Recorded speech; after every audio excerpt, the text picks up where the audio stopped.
Día 1. Luz. Liberación de la bruma cero, absoluto. Desde el principio de los tiempos, solo existía el no ser, sin nombre, ni forma, ni perspectiva. Era una oscuridad densa y autosuficiente, no una mera ausencia de rayos, sino una sustancia activa y absorbente.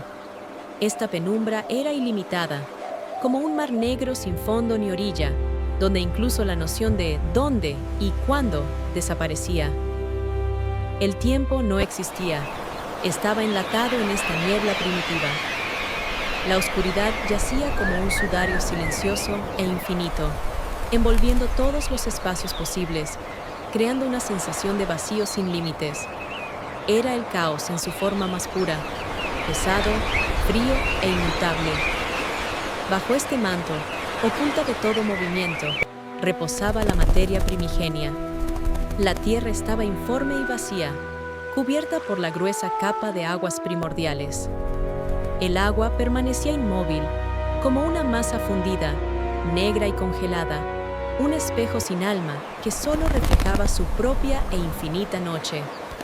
Era la materia en un sueño profundo y metafísico. Pero sobre esta inmovilidad, sobre esta calma pétrea, el Espíritu de Dios se cernía. No era parte de la oscuridad o el agua, sino el aliento del supraser, una energía silenciosa, pero que todo lo penetraba, perteneciente a otra dimensión. El Espíritu flotaba como un viento invisible, tocando cada partícula de la oscuridad, con absoluta e infinita paciencia. Era el arquitecto invisible, cuyos pensamientos ya delineaban futuros océanos, bosques y estrellas. En su divina intención, el vacío ya estaba lleno y solo esperaba un único y decisivo momento para pasar de la concepción a la realización. El primer acto de la voluntad. Años incontables fluyeron en esta inquebrantable quietud hasta que la intención del Creador se volvió absolutamente firme. El Espíritu se concentró sobre las aguas y en la profundidad de la esencia divina nació la voluntad, pura, absoluta e incuestionable. Fue el catalizador destinado a separar el no ser del ser. Y entonces resonó la palabra. No fue solo una orden, sino una ruptura vibratoria del tejido mismo del universo. La palabra fue el edicto primigenio, la energía pura de la voluntad que emanaba de la fuente. Rasgó la noche ancestral como un trueno en la oscuridad, aunque la noche, como tal, aún no existía. Fue el primer y más fuerte sonido, que se convirtió en el inicio del eco del tiempo. Hágase la luz. Esta fue la frase más grandiosa y simple, pero contenía toda la energía necesaria para la transformación. El amanecer de la energía, y ocurrió el milagro de la instantaneidad. En el mismo instante en que la palabra se disolvió en la oscuridad, el caos se encendió. La oscuridad no retrocedió. Fue hendida, al instante, como un telón rasgado por la mitad. De la profundidad de la nada brotó la luz. No lánguida, no tenue, sino pura, clara, primigenia, sin ninguna fuente externa más que la propia intención de Dios. Esta luz, en el comienzo, no era solo iluminación, llevaba consigo calor, vitalidad y verdad. Se precipitó en el espacio, penetrando las rendijas más pequeñas, dispersando la bruma ancestral. La luz no quemaba, sino que envolvía todo con un calor suave, pero poderoso. Los rayos se dispersaron por las extensiones ilimitadas, como los primeros exploradores, creando un encaje de luz y sombra. El primer indicio de profundidad y forma. Jugó sobre la superficie negra del agua, provocando en ella la primera, apenas perceptible, ondulación. Cada rayo generaba un resplandor en las formas aún invisibles, envolviendo al mundo en un aura viviente. La oscuridad, expulsada pero no destruida, se retiró a un segundo plano, agrupándose en depósitos de no luz. Se convirtió en el límite necesario el telón de fondo sin el cual la luz no podría ser percibida. El primer nombramiento Dios, que es la fuente de la perfección, miró la luz y vio que era buena. Esta fue la afirmación de la perfección absoluta del primer paso. Entonces, Dios realizó el primer acto fundamental de ordenación. Dio nombres. Nombrar fue el acto de fijar la esencia. Llamó a la luz, día, y a la oscuridad, noche. En este acto residió el primer ordenamiento del caos. El día y la noche fueron separados y comenzaron su eterna y rítmica alternancia, convirtiéndose en el fundamento de todo el tiempo futuro. Se convirtieron en el primer, necesario par de opuestos. Y llegó la tarde, el primer movimiento de la luz hacia el retiro, cuando entregó suavemente sus poderes a la oscuridad nocturna, profunda, pero ya ordenada. Y luego llegó la mañana, el primer triunfo de la luz. La tarde y la mañana completaron el primer día del ser. Concluyeron el acto más importante, el acto de separar la conciencia de la nada y establecer el primer ritmo básico. El mundo, recién nacido del cero absoluto, obtuvo su comienzo y su primera e invaluable riqueza, la luz. Día 2. Cielo, la creación de la bóveda de la existencia. El dominio del agua. Tras el triunfo de la luz en el primer día, el mundo seguía siendo paradójicamente homogéneo. Sobre todo, reinaba el agua, una masa única y continua que se extendía desde el centro mismo del ser hasta sus límites invisibles.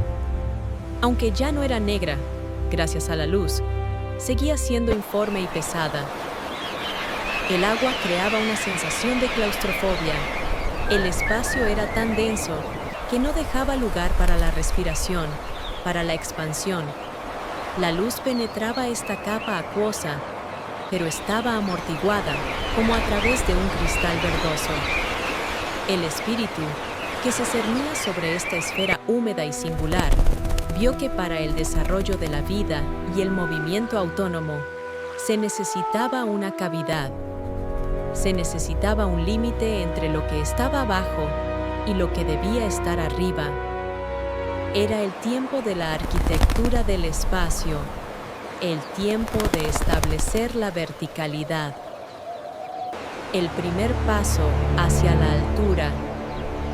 El Señor concentró su voluntad y su voz, que ahora resonaba no como un trueno, sino como una resonancia profunda en la propia materia, pronunció su segundo edicto, no menos fundamental. Haya expansión en medio de las aguas y separe las aguas de las aguas. Esta fue la orden para la creación del divisor, que en la Biblia se llama el firmamento, bóveda celestial. Este firmamento no comenzó a formarse como un muro de piedra física, sino como una cúpula energética que creaba espacio mediante la separación. De las capas inferiores de las aguas, una sustancia invisible y transparente comenzó a ascender, convirtiéndose en aire limpio y fresco. Este fue el primer aliento del mundo, creado de forma autónoma. La masa de aire, como una esfera gigantesca, invisible pero poderosa, comenzó a elevarse lentamente, empujando la cubierta acuática. Las aguas, que hasta entonces habían sido una sola familia, obedecieron. Se dividieron en aguas arriba del firmamento, futuras nubes, lluvias, fuentes de humedad celestial, y aguas debajo del firmamento, futuros océanos, mares y ríos. El cenit del azul. El proceso de separación fue majestuoso y lento. Las aguas que se retiraban hacia arriba crearon una barrera celestial, una reserva invisible de humedad, y entre ellas, en el espacio liberado, apareció el gran azul. No era solo un lugar liberado, era la atmósfera misma, una masa de aire transparente que ondulaba al toque invisible, pero perceptible, del viento recién nacido. Este viento ya no era solo el aliento del espíritu, sino también un elemento móvil que había obtenido espacio para su danza. El firmamento se extendió sobre todo el espacio como un gigantesco e impecable dosel celestial. Era tan transparente que la luz del primer día ahora brillaba con una intensidad nueva y pura, tiñendo el espacio de un azul suave e ilimitado.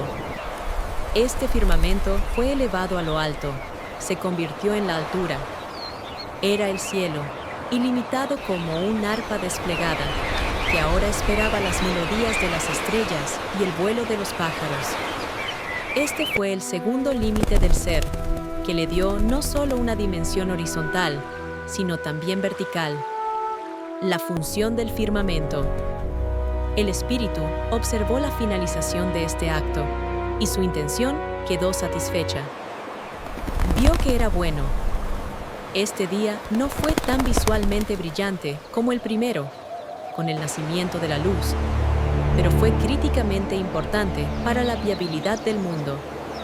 Separación y protección. El firmamento separó las aguas, evitando el regreso al caos primitivo y peligroso. Se convirtió en una cúpula protectora. El nacimiento de la respiración. El mundo recibió el aire necesario para la vida futura. La respiración se hizo posible. La creación del espacio.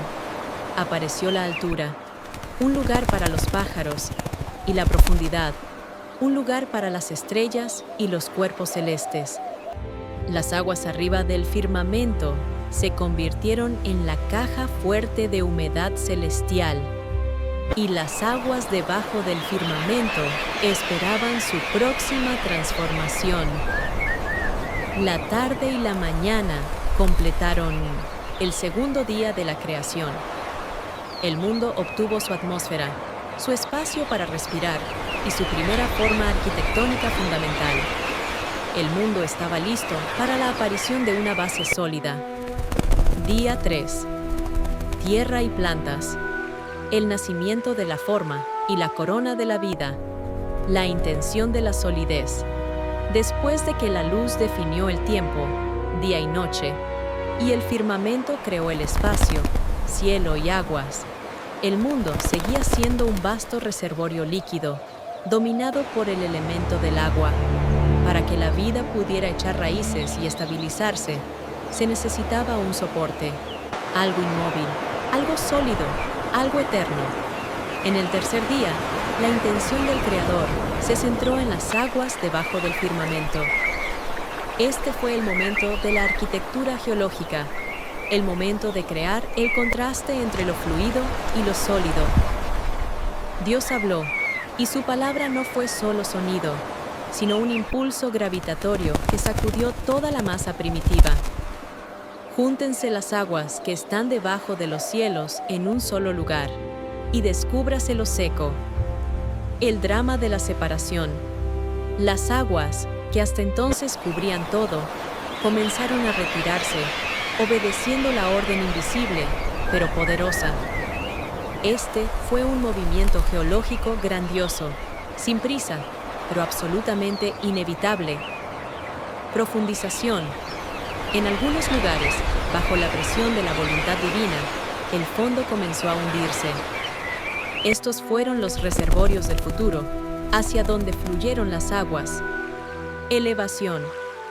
Simultáneamente con este proceso, en otros lugares, la tierra comenzó a elevarse. Las aguas rugieron y bramaron. Su movimiento fue el primer estruendo oceánico, el primer sonido de la fuerza elemental de la naturaleza. Se congregaron en vastos e interminables espacios que Dios llamó mares, fuentes de movimiento eterno y profundidad insondable, y de debajo de su masa, por primera vez en su forma pura, comenzó a elevarse la tierra seca. La majestad de la forma. El proceso de formación del relieve fue un acto de escultura a escala planetaria. Montañas se alzaron con picos majestuosos y silenciosos. Sus crestas de piedra cortaron el agua, creando las primeras sombras y alturas en la tierra. Se convirtieron en la columna vertebral del mundo, un símbolo de inquebrantable firmeza. Valles abrieron sus abrazos, como esperando a los ríos que debían fluir. Llanuras se extendieron hasta el horizonte, lisas y listas para recibir la vida. La tierra se hizo visible, seca, y Dios la llamó tierra, tierra seca. Este fue el fundamento de todo lo que estaba por venir. Un lugar para caminar, para estar de pie, para construir. Vio que era bueno. El mundo obtuvo soporte y límites. Tierra y agua ahora existían como reinos separados, pero interdependientes, que entraron en su armoniosa interacción. El acto de vestir. Vegetación. Pero la tierra seca no debía permanecer desnuda y gris. Estaba preparada para la vida, y la vida misma debía convertirse en su vestimenta y en la fuente de energía para la creación futura. Este fue el primer regalo que aseguró toda la ecología. Dios habló, dirigiéndose a la tierra. Produzca la tierra hierba verde, hierba que dé semilla, árbol de fruto, que dé fruto según su género, cuya semilla esté en él, sobre la tierra. Y nuevamente ocurrió el milagro de la germinación instantánea. Toda la superficie de la tierra, desde las laderas de las montañas hasta las orillas de los mares, respondió inmediatamente a la palabra. No fue necesario esperar semanas o estaciones. La vida surgió como una reacción verde e instantánea a la voluntad divina. Tiernos brotes surgieron, desplegando su forma hacia la luz del primer día. Fueron los primeros en sentir el calor y poder retenerlo. Flores abrieron sus pétalos, ofreciendo los primeros aromas del mundo, aún no percibidos por nadie. Sus colores se convirtieron en la primera paleta que adornó el azul del cielo y el gris del suelo. Hierbas se mecieron en un suave manto de alfombra. Bosques se levantaron en majestuosas columnas de árboles. Sus hojas reflejaron la luz de la mañana y sus copas susurraron con el primer viento. Cada planta llevaba en sí la clave de la continuación, semilla y fruto, garantizando la continuidad del ciclo y preparando el alimento para los futuros habitantes. El mundo se llenó de una riqueza de colores y de una vida multifacética, y Dios vio que todo esto era bueno. La tierra recibió su vestimenta, un sistema vivo y autorrenovable que era a la vez belleza y fuente de nutrición. Este fue el día de la afirmación de la forma y la vida estacionaria. La tarde y la mañana completaron el tercer día, dejando al mundo en una tranquila y verde anticipación de sus reguladores celestiales. Día 4. Sol, luna y estrellas. Reguladores del ritmo cósmico. La necesidad de orden. Después de 3 días de actos grandiosos de creación, el nacimiento de la luz, la separación del cielo y las aguas, y la formación de la tierra y la vegetación, el mundo estaba lleno. La vida ya había echado raíces en forma de plantas, pero carecía de ritmo. La luz del primer día, aunque pura y poderosa, era universal. No daba una señal clara para el cambio de estaciones, para los ciclos de cosecha, para el tiempo de sueño y vigilia. Para que el ser se convirtiera no solo en existencia, sino en un sistema, se necesitaban los grandes reguladores, cuerpos celestes que inscribirían un calendario eterno en el tejido mismo del cielo. Este fue el momento de la ordenación astronómica, un momento en el que el firmamento del segundo día debía ser adornado y dotado de función. Dios habló, dirigiéndose a la bóveda celestial. Haya lumbreras en la expansión de los cielos para separar el día de la noche, y sirvan de señales para las estaciones, para días y años. El nacimiento de los 2 reyes. Esta fue una orden que cambió el cielo para siempre, transformándolo de una cavidad transparente en un mecanismo dinámico. En las profundidades del firmamento, que se cernía sobre la tierra, comenzó el proceso de concentración de energía pura. La lumbrera mayor, el Sol. Apareció el Sol. No era solo luz, era un centro de poder ardiente que se encendió en el cielo. Su energía era perfecta y controlada, lo suficientemente potente como para calentar y nutrir, pero no para destruir. Se convirtió en el rey del día. Su función era dominar la luz, regular el calor y ser la fuente visible de la vitalidad. El Sol estableció el ritmo de la actividad, el trabajo, la fotosíntesis y la prosperidad. Su resplandor dorado bañó por primera vez las cimas de las montañas y las hojas de las plantas, dándoles colores nítidos y vivos. La lumbrera menor, la luna. Simultáneamente, en la parte opuesta del cielo, se levantó la luna. Era una luz serena, plateada y misteriosa, destinada a reinar sobre la noche. La luna no proporcionaba calor abrasador, y su luz era suave, ideal para el sueño, el misterio, la restauración y el movimiento de las corrientes nocturnas en las aguas. La luna se convirtió en la guardiana del sueño y la reguladora de las mareas, asegurando silenciosamente el equilibrio entre la luz y la sombra. La canción de diamante.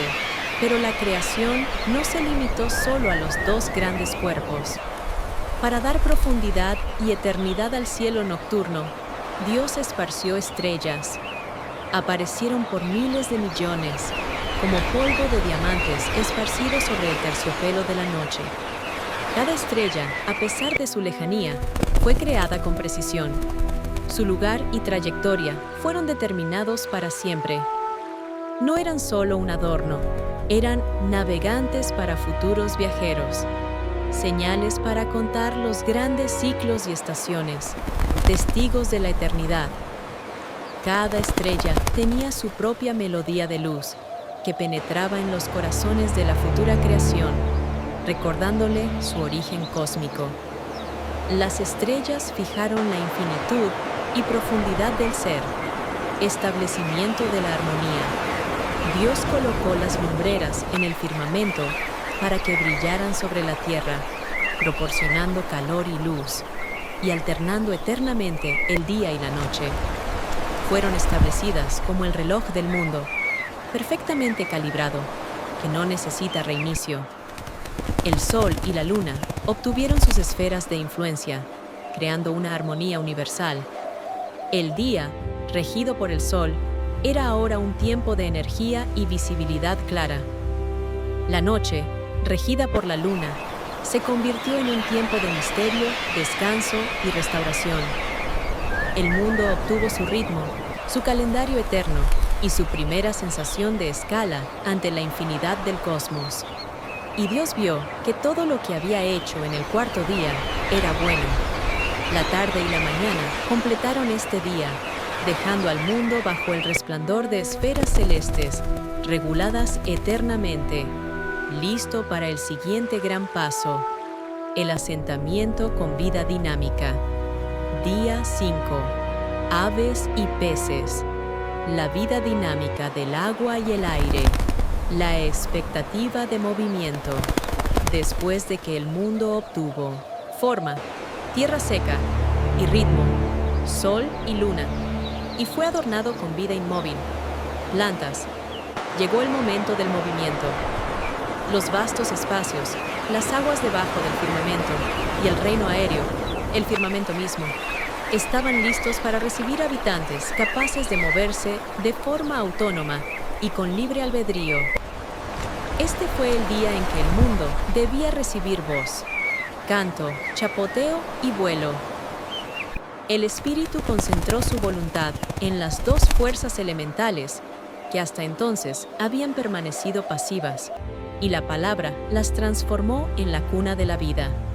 Dios habló: produzcan las aguas seres vivientes y aves que vuelen sobre la tierra en la abierta expansión de los cielos. El reino acuático, la profundidad, cobra vida. Esta fue una orden que convirtió la masa fría y oscura de las aguas en un océano dinámico y pulsante. El agua, que hasta entonces había sido un receptáculo pasivo, de repente se convirtió en la cuna de la vida, brotando de sí misma una infinita variedad de formas. El nacimiento de los gigantes. Ante todo, las aguas sintieron la aparición de las grandes ballenas. Fueron los primeros gigantes, cuyos poderosos cuerpos comenzaron a cortar las olas. Su movimiento creó el primer chapoteo poderoso, el primer sonido majestuoso de la profundidad que se elevaba a la superficie. Recibieron dominio sobre las profundidades, convirtiéndose en los amos de los grandes e inexplorados espacios. La multitud de peces. Detrás de ellos, aparecieron peces de las formas y colores más diversos. Llenaron las profundidades de los océanos, ríos y mares, desde los más pequeños, que parpadeaban como joyas vivas, hasta las grandes y sombrías criaturas.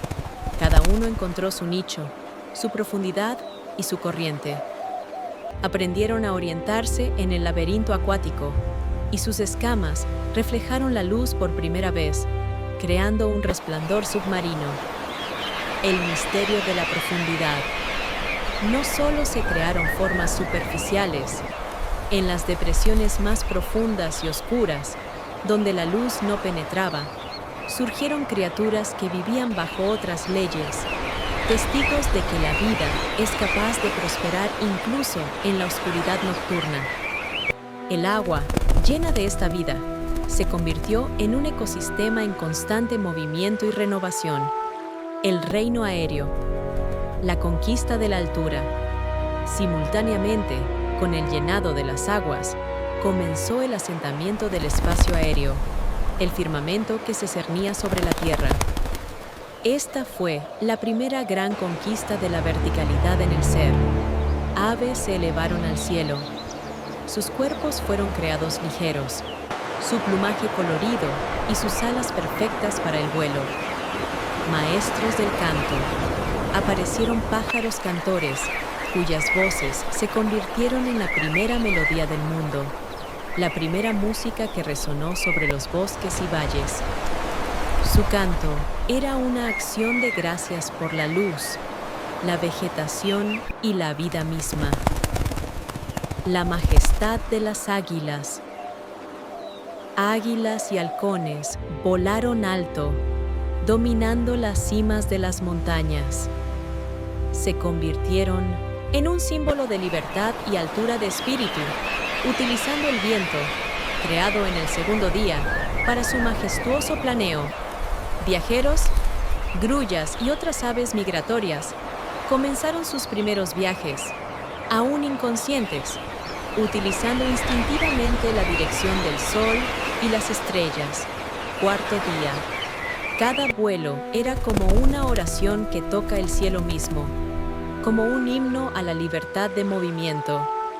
La bendición de la multiplicación. Habiendo completado el llenado de los dos grandes elementos, Dios les otorgó una bendición que garantizaba la integridad y continuidad del ser. Fructificad y multiplicaos, y llenad las aguas en los mares, y multiplíquense las aves en la tierra.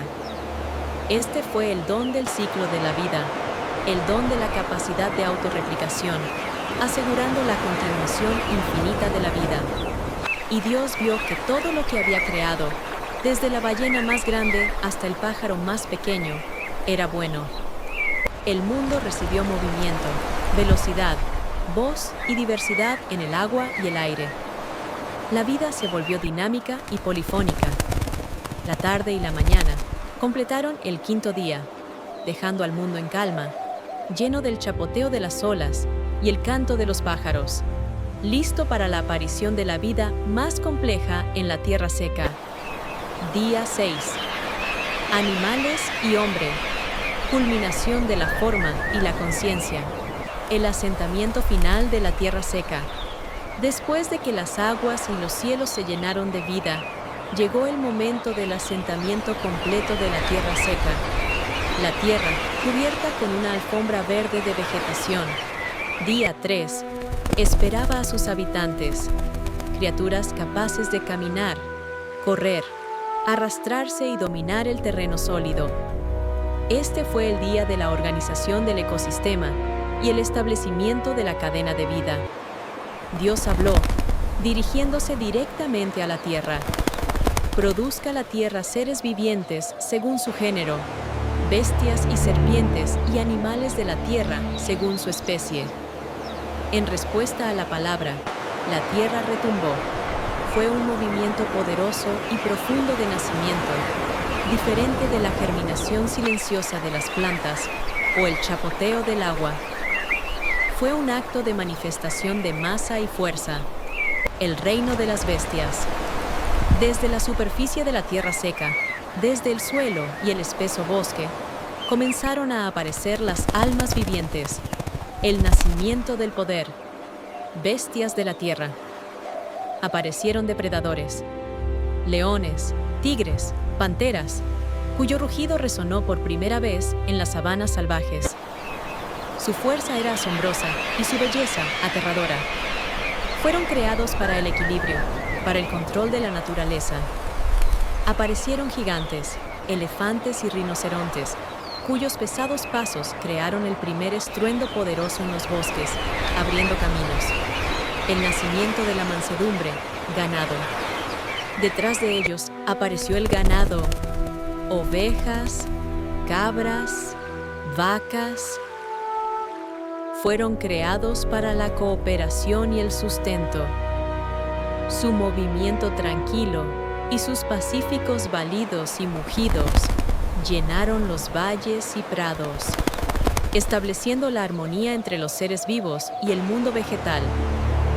El nacimiento del misterio, serpientes.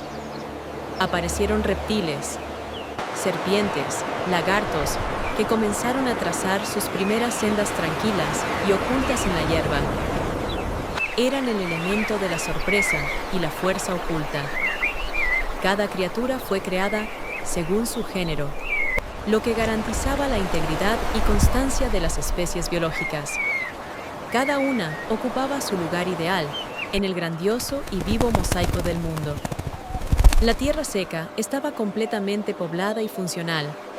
La corona de la creación, el hombre, cuando el mundo ya era perfecto, lleno de luz, ritmo, forma, plantas, aves y bestias, llegó el momento del acto final, que debía dar sentido a toda la creación. Se necesitaba un ser capaz no solo de vivir, sino de tomar conciencia, amar y gobernar este hermoso mundo. Este fue el momento más elevado, más sagrado y más profundo. Y Dios habló, dirigiéndose a su esencia divina. Hagamos al hombre a nuestra imagen, conforme a nuestra semejanza.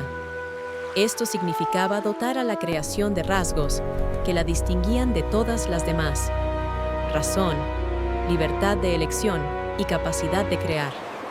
Creación y dotación de poder. Dios realizó un acto que unió lo más bajo con lo más alto. Tomó el polvo de la tierra, la materia más simple y humilde, y modeló la forma. Y luego, insufló en ella el aliento de vida. El hombre se convirtió en el puente entre lo espiritual, alma, y lo material, cuerpo. Creó al varón y a la mujer.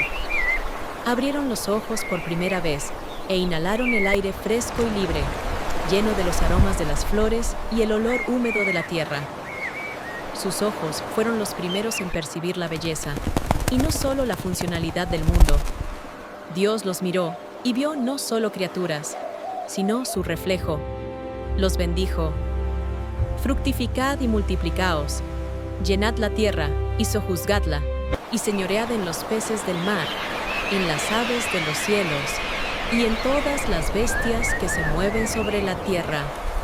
Este fue el don de la responsabilidad y el don del dominio que impuso al hombre la obligación de cuidar el mundo. Perfección absoluta. Tras la creación del hombre, el administrador, el proceso de creación se completó. Dios contempló todo lo que había hecho, desde el primer rayo de luz hasta el hombre que estaba en la tierra, y vio que era bueno en gran manera. Esta fue la culminación de la forma, la conciencia y la armonía. El mundo era íntegro, equilibrado, y listo para su existencia. La tarde y la mañana completaron el sexto día, dejando al mundo en un estado de perfección absoluta, lleno de vida diversa. Día séptimo. Descanso. La santificación del tiempo y la perfección de la armonía, la culminación del diseño. Al llegar el séptimo día, la majestuosa labor de la creación de 6 días había terminado. No fue solo el fin del trabajo, fue el triunfo del diseño. Todo lo que existía, desde el primer rayo de luz hasta el hombre que gobernaba el mundo, estaba en un estado de equilibrio perfecto. Las montañas permanecían inamovibles, sus cimas bañadas por el viento. Los océanos, llenos de vida, obedecían el ritmo de la luna. Las aves volaban, las bestias poblaban las tierras y el hombre comenzaba a tomar conciencia de su don y su responsabilidad. El ser había sido creado, ordenado y poblado. El Señor, cuyo espíritu se cernía sobre el cosmos terminado, concluyó su obra. Ya no había necesidad de una palabra mando. No había necesidad de formar, separar o llenar. Todo estaba en su lugar y todo era muy bueno. El silencio de la perfección y llegó el reposo. Pero no era el reposo del agotamiento o el letargo. Era el silencio de la perfección, completo, profundo y lleno de significado. La tranquilidad que se posó sobre el mundo fue como una bendición, como el sello final en una obra maestra terminada. El universo mismo, hasta entonces ocupado en los procesos de formación, ahora podía exhalar. Los ríos dejaron de trazar caminos turbulentos y comenzaron a chapotear suavemente. Su ruido se convirtió en una melodía. El viento dejó de crear y solo comenzó a mecer suavemente los árboles. Su susurro era una canción de satisfacción. Los animales pastaban o descansaban en paz, sintiendo que el tiempo de la caza y la creación había pasado. Todo lo creado, desde la hoja de hierba más pequeña hasta la bestia más grande, entró en una fase de estabilización. No desapareció, sino que se consolidó en su existencia, ganando majestad y fuerza. La santificación del tiempo. El acto más importante del séptimo día fue su santificación. Dios no solo detuvo el trabajo, bendijo y santificó este día. Lo separó de los otros 6, convirtiéndolo en tiempo sagrado. En este día, Dios estableció un principio eterno que debía regir toda la vida futura, el principio del ritmo y la restauración. El séptimo día se convirtió no solo en una pausa, sino en una ley fundamental del ser, la ley del descanso.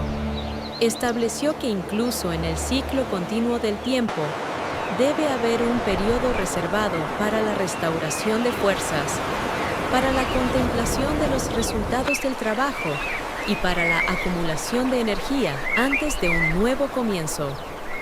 La ley de la contemplación.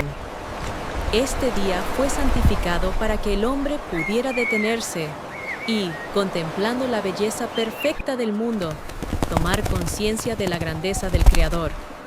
Era un día de memoria espiritual, un día en que la creación recordaba su fuente.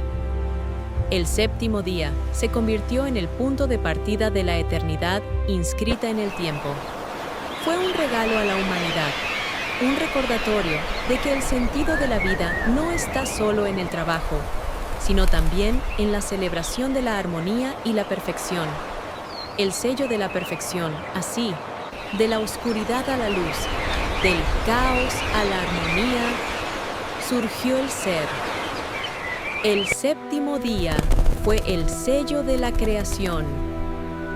Garantizó que todo lo que fue creado fuera de ahora en adelante, íntegro, completo y eterno en sus principios. El mundo, florecido con vida multifacética y majestad, entró en su primer ciclo perfecto. Cada uno de los elementos, luz, firmamento, tierra seca, lumbreras, peces, aves, bestias y hombre, se encontraba en perfecta e ideal interacción. bajo el signo del reposo santificado del séptimo día.